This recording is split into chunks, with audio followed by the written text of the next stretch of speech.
하나님의 말씀을 다 함께 보겠습니다. 신약성경 마태복음 6장 5절에서 8절 말씀. 또 너희는 기도할 때에 애시가는 자와 같이 하지 말라.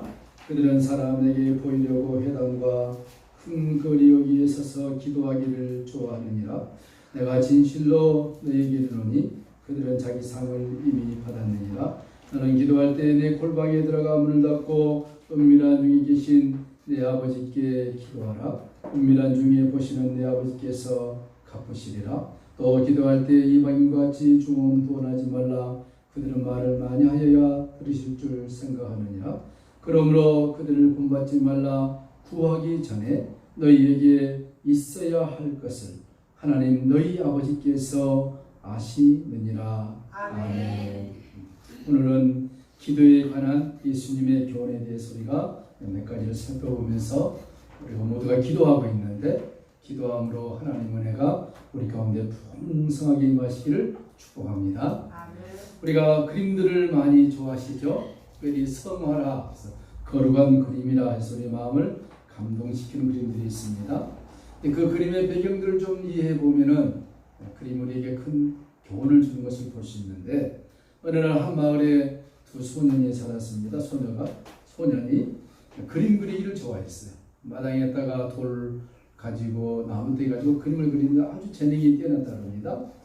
어느 날 둘이가 장성에서 생각했습니다. 우리가 이곳에 있지 말고 도시로 나가서 제대로 그림 공부를 한번 해보자.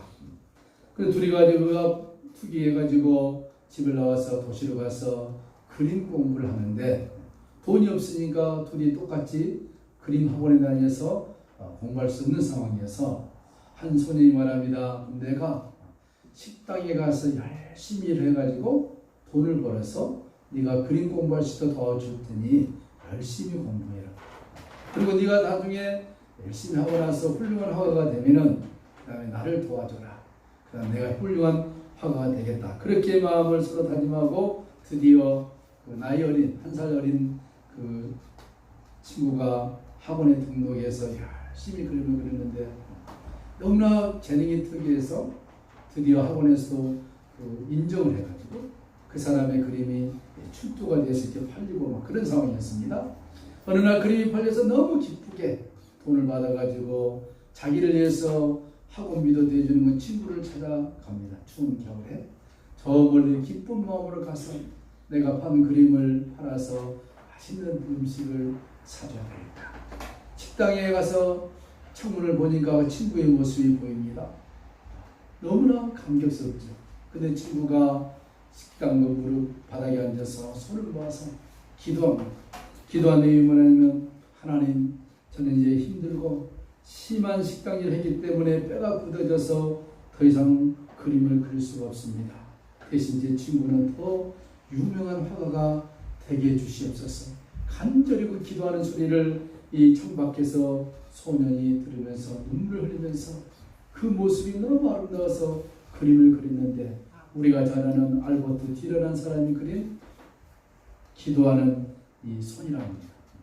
이 손이 그냥 손이 아니라 제 친구가 자기를 위해서 식당 일을 하면서 뼈가 굳어지도록 도와줬던 그 친구의 손을 그린 그림이라고 합니다. 알버트 디러라는 사람이 그린 그림, 기도하는 손. 예수님은 산상설교와 교훈 가운데서 특별히 기도에 대해서 많이 말씀을 하셨습니다. 특별히 마태복음 6장에 가보면 주님이 너희는 이렇게 기도하라, 주님의 기도를 우리에게 가르쳐 주셨고, 7장에서는 구하라, 찾으라, 두드리라, 아주 예수님께서 강조하면서 기도에 대해서 우리들에게 말씀해 주고 있는 것을 볼 수 있습니다. 천국 시민, 하나님의 백성들에게서 가장 중요한 특성은 무엇이냐? 그는 곧 기도하는 경건한 사람이다. 그리스도인의 신앙생활의 참 중심은 무엇이냐? 경건한 삶인데, 이 경건한 삶은 구호를 외친다 해서 될 일도 아니고, 그 핵심은 무엇이냐? 하나님의 말씀의 묵상과 기도 생활에 있다 라고 우리가 이렇게 말씀을 드릴 수 있습니다. 하나님의 자녀들이 일평생 날마다 말씀을 묵상하고 늘 주님 앞에 기도하는 삶이 얼마나 거룩한 삶인가. 그것은 곧 하나님과 영적인 깊은 대화의 삶이라는 것을 우리가 알 수가 있죠. 그러한 삶은 이 땅에서 살고 끝난 것이 아니라 이 땅에서 행했던 모든 것들을 천사가 지워지지 않는 영적 카메라에 다 담아서 천국에서 마지막 날 백보자 심판대 앞에서 우리에게 펼쳐 주실 것입니다. 말씀이 없는 기도 무섭지요. 하나님 말씀이 없는 기도는 신비주의와 감정에 질 수 있죠. 반면에 또 기도가 없는 말씀 묵상은 사람을 메마르게 해서 비판하게 하고 바리새인 같은 삶을 살게 해버리는 아이러니컬하죠. 그래서 이 말씀과 기도를 붙들고 신앙생활 하면서 살아갈 때 아주 균형이 있는, 균형 잡힌 하나님의 사람이 된다는 것을 우리가 기억을 해야 할 것입니다. 오늘 예수님께서 본문에 보듯이 이방인들이, 특별히 종교 지도자들 당시에 바리새인들이 그렇게 잘못된 기도, 그런 습성을 따르지 말고 올바른 기도가 무엇인가를 우리에게 세 가지를 보여주고 있는데, 이 세 가지를 잘 참조하시면서 우리가 이번 주도 기도로 승리했으면 좋겠습니다. 첫 번째는 사람에게 보이려고 외식적으로 기도하지 말라. 5절 보시면 이렇게 말씀하고 있죠. 또 너희는 기도할 때 외식하는 자와 같이 하지 말라. 그들은 사람들에게 보이려고 회당과 거리오기와 높은 상자에 앉아서 기도하기를 즐거워한다 했습니다. 근데 이런 사람들의 결론은 무엇이냐? 오늘 주님이 말씀했습니다. 자기 상을 이미 받아버렸다. 하나님이 줄 상이 없다는 것입니다. 이미 세상 사람들부터 칭찬과 존경을 받아서 됐으니 끝이라는 것입니다. 너희는 그렇게 기도하지 마라. 예수님은 천국 백성된 하나님의 자녀들에게 기도를 어떻게 해야 되느냐? 바리새인처럼만 하지 말라는 것입니다.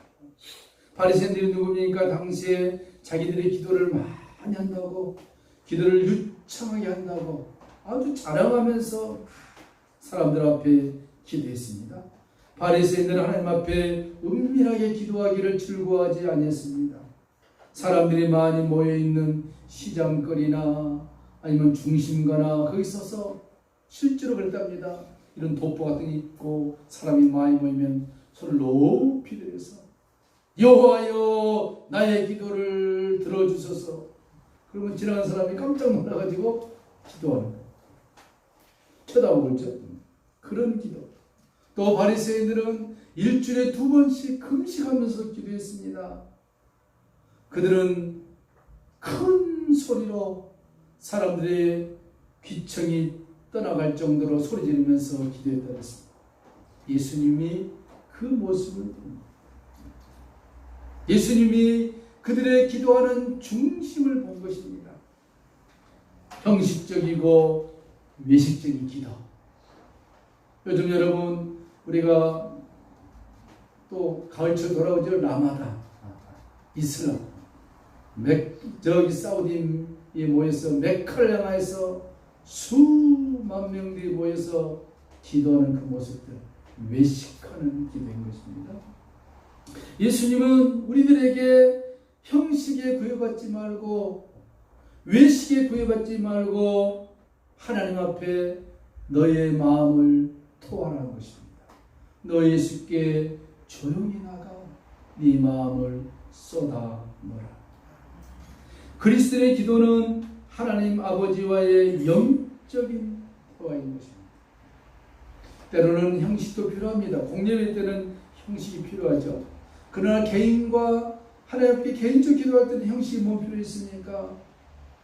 자기의 마음을 쏟아넣으라는 것입니다. 하나님 내가 괴롭습니다. 힘이 듭니다. 어떻게 해야 되겠습니까? 그런 말이 안 나오면은 그저 주여 주여 주여라도 부르라. 그 주여라는 단어 속에 네 마음이 다 담겨져서 나에게 전달된다는 것입니다. 시편에 말했으니까 너의 신음소리까지도 하나님이 듣고 계신다 했습니다. 얼마나 소망스러운 말씀입니다. 기도는 무엇입니까? 하나님께서 우리에게 주신, 성도에 주신 기도는 무엇입니까? 그것은 나는 죄인입니다. 그러나 내가 주님에도 불구하고 나에게 기도할 수 있는 예수님의 이름과 특권을 주신 하나님 아버지 앞에 감사한 마음으로 겸손하게 십자가 밑에 나의 마음의 무릎을 꿇는 것, 그것이 기도인 것입니다. 너무 기도를 우리는 너무 거창하게 생각하는 것 같아요. 기도는 소수만 하는 것처럼 생각할 수도 있죠. 그렇지 않습니다. 우리는 기도를 통하여 자기를 자랑하거나 나타내거나 사람들의 칭찬을 받기 위한 목적이 아니라 기도를 통하여 하나님의 뜻을 이루고 하나님의 영광을 드러내고자 하는 그런 간절한 소망을 가지고 우리는 기도해야 한다는 것입니다. 기도는 무엇입니까? 이 세 가지는 꼭 마음속에 담고 있으면 좋겠습니다. 기도는 살아계신 하나님께 하는 것입니다. 석가모니나 다른 마호메시나 그들에게 우리는 기도한 것이 아니라 저 달이나 태양을 보고 기도하는 것이 아니라 마음의 상승을 가지고 신을 만들어서 기도하는 것이 아니라 살아계신 하나님, 지금 살아계신 하나님, 그 하나님 앞에 기도하는 것이고 또 기도할 때 성령께서 나를 도우신다 했습니다. 실질적으로 우리가 기도하는데 성령께서 나의 입술을 주장해 주시고 나의 마음을 감동감화시켜 주십니다. 그더 깊어지면 방언이 될 수 있습니다. 더 깊어지면 예언이 될 수 있습니다. 더 깊어지면 환상으로 보여집니다. 성령이 도와주십니다. 그리고 마지막으로 기도는 무엇입니까? 예수님의 이름으로 드리는 것입니다. 주 예수 이름으로 기도합니다. 그 말이 끝나자마자 천사가 우리의 기도를 금대접에 담아서 초스피드로 하나님 보좌 앞으로 지키는 겁니다. 이거 믿어야 돼요. 안 믿어지면 믿게 해달라고 기도해야 되는 것입니다. 기도는 살아계신 하나님 앞에 드리는 것이고 내가 기도할 때 성령께서 도와주시고 그리고 주 예수 이름으로 기도할 때 나의 기도는 비록 어수룩하달지라도 완벽한 기도가 되는 것입니다. 이 기도를 하라는 것입니다.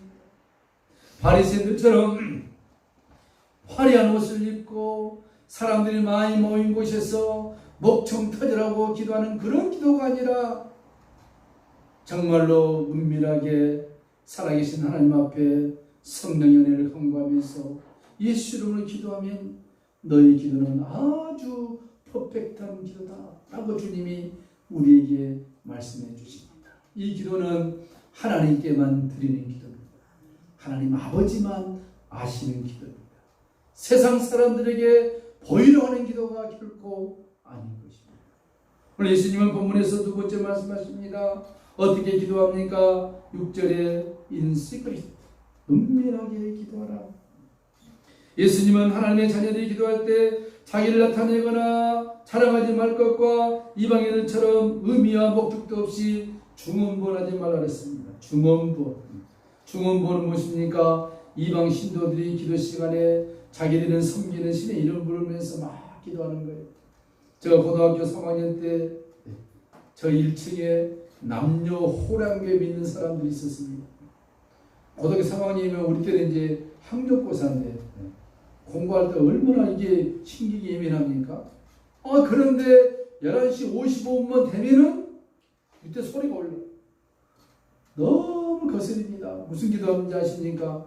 남녀호랑개 그 소리만 밤새도록 하는 거예요. 남녀호랑개 그 남녀호랑개가 뭔지를 그때 제가 확실히 알았어요. 남녀호랑개님 우리를 도와주십시오 이런 말도 안 해요. 그냥 남녀호랑개만 계속 반복해서 하는 거예요. 중언부언인 것입니다. 여러분 우리가 하나님 나를 도와주십시오. 하나님 나를 도와주십시오. 하나님 나를 도와주십시오. 간절하게 하나님께 부르짖는 것 그건 중언부언이 절대로 아닌 것입니다. 뜻없고 의미 없는 것 그것을 반복하는 것 중언부언인 것입니다. 예수님을 믿는 자들에게 기도를 명하시되 주님은 기도를 간결하게 또 은밀하게 정말로 최선을 다해서 기도하라는 것입니다. 여기서 우리가 문제가 생깁니다. 했던 기도를 또 해야 됩니까? 그것이 중원본이 아닙니까? 아닙니다. 하나님은 우리가 똑같은 말이라도 주님을 부를 때마다 주님은 우리의 목소리를 다르게 들어주신다는 것입니다. 여기서 기도가 좀 깊어지려면 이제 방언 기도를 해야 되겠죠. 한국말 여러분 30분 하고 나면 굉장히 오랜 시간이 걸린 것처럼 느껴집니다. 그죠? 아마 30분 한국말로 기도하면 대한민국 저 서울에서 부산까지 갔다 올 정도예요. 아는 친척들 다 얘기하고, 좀 깊어지면 동남아 아는 선교사들 다 얘기하고, 더 깊어지면 북한에 김정일이 기도할 수 있고. 그런데 성령의 감동을 받아서 방언으로 기도하면 이게 1시간, 2시간 해도 느낌은 3, 40분 방언보다 합니다. 그래서 방언 기도를 할 수만 있으면 은혜를 받으시기 바랍니다. 내 육은 모르지만, 내 마음은 모르지만 내 영이 하나님 앞에 간구하는 것입니다. 로마서 8장에 보면은 내 마음 모르지만 내 영이 하나님 앞에 간구합니다. 하나님의 마음을 누가 아느냐? 고린도전서 14장에 성령밖에 모릅니다. 성령께서 우리의 깊은 간구를 아뢰어 준다 했습니다. 하나님 앞에 은밀하게 기도한 많은 사람들이 있었습니다. 우리가 구약 성경에 보면은 다니엘이 있었습니다. 바벨론 포로로 끌려가서 그는 120도의 새 총리 중에 한 사람이 되었습니다. 하루에 3번씩 은밀하게 골방에 들어가서 예루살렘을 향하여 자기 민족의 비참함을 하나님 앞에 아뢰었습니다. 다니엘은 4대 5대의 정권이 바뀌어도 총리를 했습니다. 그는 결혼도 하지 않고 자기 민족의 죄를 짊어지고, 하나님이여 우리 민족을 불쌍히 해주시옵소서. 아주 오실 예수의 표상으로서 그가 기도했는데 하루에 3번씩 은밀하게 하나님 앞에 기도했습니다. 이 다니엘은 누구냐? 흠 잡을 데가 없습니다. 다윗 그러면 흠이 있지 않습니까? 그죠? 요셉도 조금 흠이 좀 있지 않습니까? 다니엘은 흠을 잡을 데가 없어요. 오실 예수님의 샘플이다, 이렇게 신학자들이 말을 합니다. 그런 깨끗한 다니엘에게 다니엘서 9장에 가보니까 예수님이 오시려면 앞으로 7, 800년이 남았는데, 그죠? 세상의 종말이 오려면 또 2000년이 지나고 또 시간이 갈 것인데, 다니엘서 9장에 보니까 그런 다니엘에게 이 세상의 종말이 어떻게 끝날 것이다 하는 다니엘의 70일을 그에게 하나님이 주신 것 아니겠습니까? 깨끗하고 정직하고 은밀하게 하나님과 깊은 대화를 하는 그들에게 하나님은 하나님의 비밀을 하나 둘씩 공개한다는 사실입니다. 누가복음 2장에 보면은 안나라는 여성이 있었습니다. 결혼을 하여 7년 동안 남편과 함께 행복하게 살았습니다. 어느 날 그 남편이 호련히 자기 곁을 떠났습니다. 과부가 되었습니다. 또 결혼하지 않냐고 84세가 될 때까지 하나님의 성전을 주하러 다니면서 때로 금식하면서 은밀하게 기도할 때 그가 무엇을 목도했습니까? 구약 성경에서 그렇게 오시겠다고 예언한 메시아를 그의 눈으로 목도했습니다. 하나님이 친히 인간의 몸을 입고 오신 아기 예수를 안나가 성전에서 보게 된 것입니다. 세상으로 볼 때는 84세가 될 때까지 과부 혼자 사서 얼마나 힘들었을까? 천국에서는 큰 자가 된 줄로 믿습니다. 우리가 잘 아는 사도행전의 베드로는 은밀하게 기도를 많이 했습니다. 환상 중에 하나님의 영광을 많이 보았습니다. 사도 바울은 어떻습니까? 그가 드로아에서 은밀하게 기도하다가 환상을 보았습니다. 바울아 바울아 염려하지 말라, 내가 로마도 너에게 주리라. 로마에 대한 환상을 보게 된 것입니다. 예수님은 어떻습니까? 시간이 날 때마다 새벽 미명에 일찍 고난한 몸을 일으켜서 하나님 아버지께 기도했습니다. 또 예수님은 공생의 시작이 전에 저 광야에서 아무도 수종들지 않는 그곳에서 40일간 금식하면서 마귀의 시험을 이겨냈습니다. 40일 금식 쉬운 건 결코 아니죠. 예수님께서는 또는 밤을 지셔가면서 은밀하게 기도하시고 12제자를 세우시고 겟세마네 동산에서 피와 땀을 흘리면서 저 십자가를 지시고 마지막 운명하신 직전에 올리피시 주여 다 이루었습니다 하고 기도하시면서 운명하셨습니다. 그래서 말씀을 보시면서 운명하신 것이 아니라 기도하면서 뭘 그들에게 보여주고 있습니까?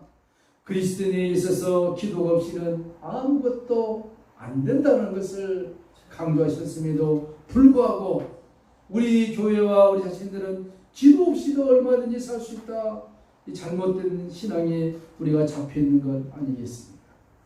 하나님께서는 모세에게 구약시대에 제단에 불을 끄지 마라, 성전을 지어놓고 그 안에 불을 끄지 마라, 분향단에 불을 끄지 마라, 24시간 불을 켜라.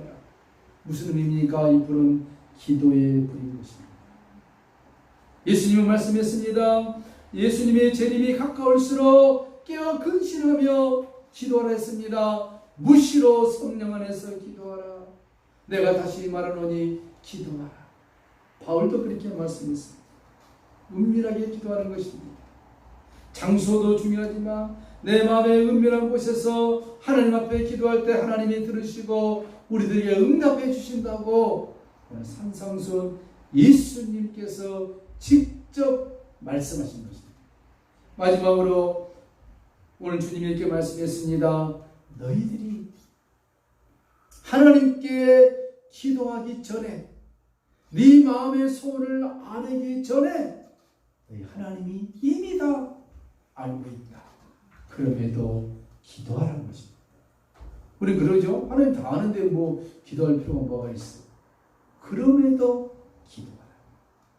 그게 신비하게도 하늘과 땅을 연결해주는 영적 파이프이기 때문이었습니다.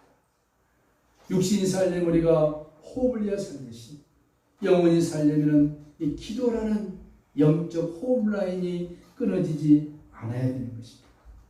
예수님은 천국 백성된 자들에게 기도의 중요성과 기도의 방법과 기도의 간결성과 은밀함을 다 말씀해 주시면서도 동시에 너희 아버지가 다 알고 있다. 그럼에도 기도해라는 것입니다.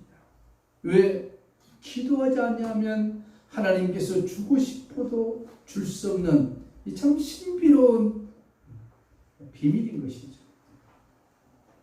기도하지 않냐면 하나님이 주고 싶어도 줄 수 없는 어쩌면 하나님이 세우신 법칙일 수도 있다는 것입니다. 우리는 기도할 때마다 하나님의 은혜를 사모합니다. 우리가 기도할 때마다 하나님이 나의 기도를 알고 계실까? 기도할 때마다 우리 마음이 식상해서 하나님 나의 문제를 모르실 거야 라고 생각할 때가 종종 있을 수가 있죠. 저도 그렇게 생각했고 여러분도 그런 경험이 있을 것입니다. 너무 안타깝고 답답하기 때문에 그렇죠? 이 성경은 말합니다. 너희 아버지가 구하기 전에 다 알고 있다는 것입니다.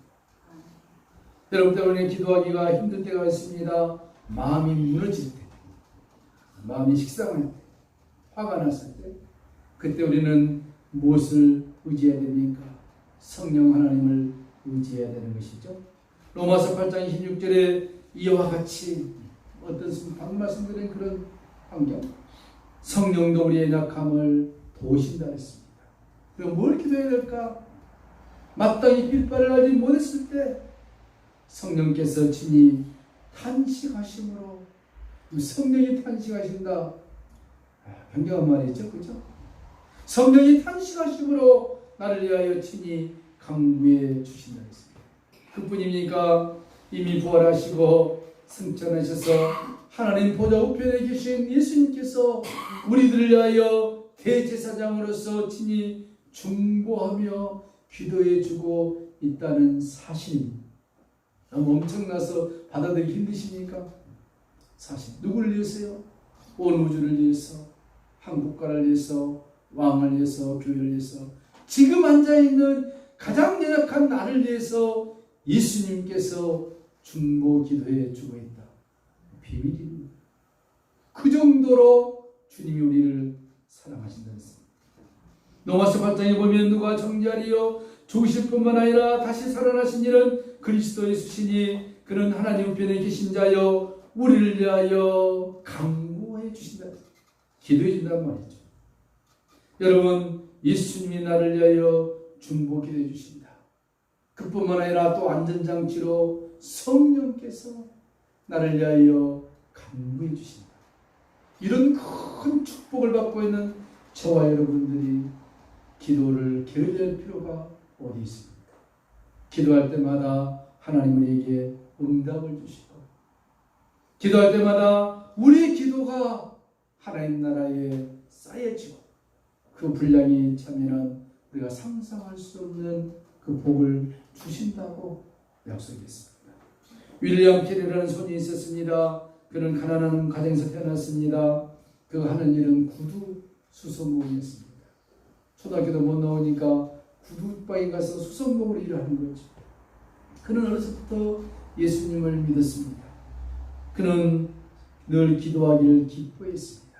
어느 날 성령께서 그의 마음의 꿈과 소망을 줬습니다. 하나님이 그에게 3G를 주었다. 3G. 지금 무슨 시대입니까? 5G 시대지만 3G. 3G를 내가 너에게 주노라. 3G가 뭐냐면은 Great Vision, 큰 비전을 가져라.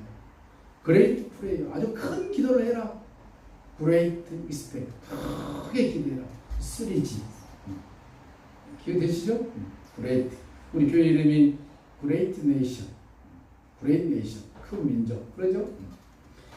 그런 구두 수선 가게에서 수선하면서 사람들의 냄새난 그 구두를 닦아주면서 이 세 가지를 늘 마음속에 기도합니다. 그리고 자기 일하는 앞에다가 이 세 개를 큰 쳐서가지고 붙여놓은 거예요. Great Vision, Great Prayer, Great Expectation. 큰 비전을 가져라, 큰 기도를 하라, 큰 기대를 해봐라. 하나님 누구나 열심히 하면서 그거 하면서 일을 하는 어느 날 성령께서 그의 마음에 인도에 대한 그림을 줍니다. 인도 누구나 갈 수 없는 곳이지 않습니까? 인도 선교사로 가라. 그가 장성해서 인도에 선교사를 갑니다. 얼마나 어렵습니까?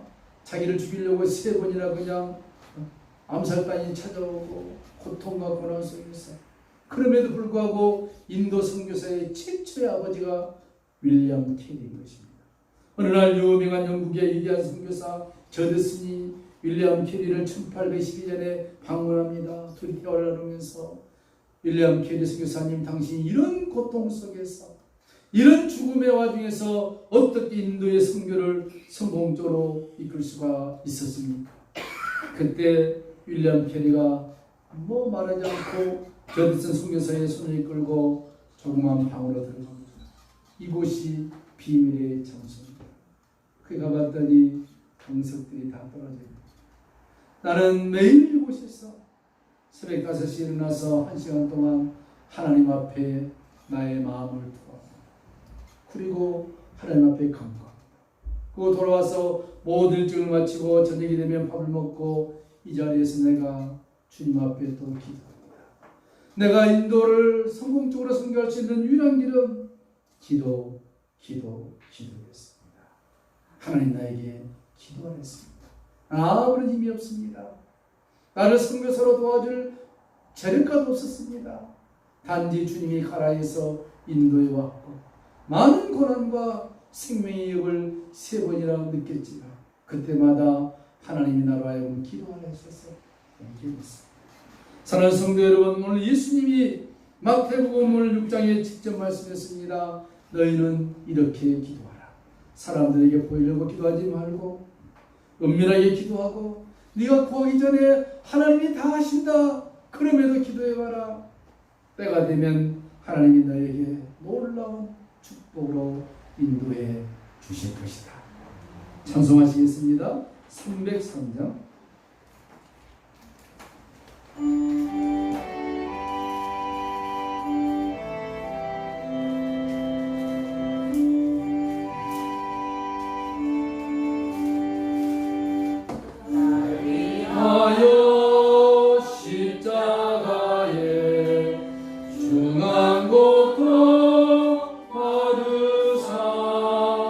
대신 죽은 주 예수